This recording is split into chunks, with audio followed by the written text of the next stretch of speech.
Populāruli online თამაში Roblox-ი შეიზღუდა. სახელმწიფო მედია რეგულატორმა Roskomnadzorma ეს ნაბიჯი თითქოს ბავშვთა დაცვის მოტივით ახსნა. ორგანიზაციაში განმარტეს, რომ ბავშვებს თამაშის ჩატებში პედოფილები ხვდებიან და ზოგიერთ შემთხვევაში ეს რეალურ ცხოვრებაშიც კი გადადის. Roskomnadzori ასევე ამტკიცებს, რომ Roblox-ში ხდება LGBT პროპაგანდა და იქ არასრულწლოვნებს ძალადობრივი დანაშაულის, ექსტრემიზმისა და ტერორიზმისკენ მოუწოდებენ. რუსეთის კრემლის მიერ კონტროლირებულმა სახელმწიფო ტელეარხმა RUR-TR-მა ამ ვიდეო თამაშის ვრცელი გადაცემას მიუძღვნა, სადაც მშობლები და ოფიციალური პირები განმარტავდნენ Roblox-ის მიერ ბავშვებისთვის შექმნილ საფრთხეებს. დღევანდელი ბავშვები საკმაოდ მარტივ ინსტრუქციებს მისდევენ. ისინი მშობლების ტელეფონებს ხსნიან, მათ საბანკო ანგარიშებზე შედიან და იქიდან თაღლითებს ფულს ურიცხავენ. Mediascope-ის მონაცემებით ოქტომბერში Roblox-ი რუსეთში მეორე ყველაზე პოპულარული სათამაშო პლატფორმა იყო, თითქმის 8 მილიონი ყოველთვიური მომხმარებლით. პლატფორმა უცხოურია, არ ექვემდებარება რუსეთის რეგულაციებსა და კანონს. უნდა გვესმოდეს, რომ ჩვენი პირველი საზრუნავი ჩვენი მომავალი თაობებია, ჩვენი შვილები.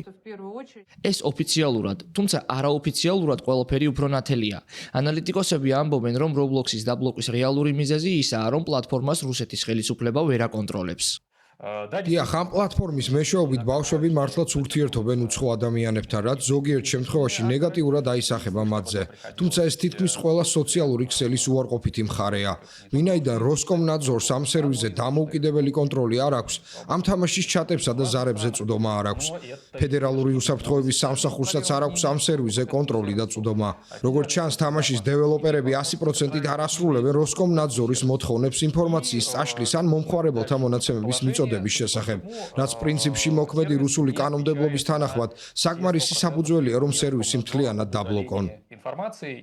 ეს პირველი შემთხვევა არ არის, როცა რუსეთის ხელისუფლებამ უცხოური ინტერნეტ სერვისები შეზღუდა. 2022 წლიდან უკრაინაში შეჭრის შემდეგ რუსეთმა დაბლოკა ისეთი სოციალური ქსელები, როგორებიცაა X-ი, Facebook-ი და Instagram-ი, ხოლო შემდეგ წვდომა შეფერხდა YouTube-ზე, WhatsApp-სა და Telegram-ზე. ოფიციალური არგუმენტი ყოველთვის ბავშვების სუვერენიტეტის, ეროვნული ღირებულების თუ უსაფრთხოების დაცვაა. თუმცა ექსპერტების შეფასებით რეალური მიზანი უფრო მეტია. მოსახლეობას მაქსიმალურად შეზღუდული ჰქონდეს ინფორმაციის თავისუფალი წვდომა და განვითარებულ მსოფლიოსგან განცალკევებული იყოს.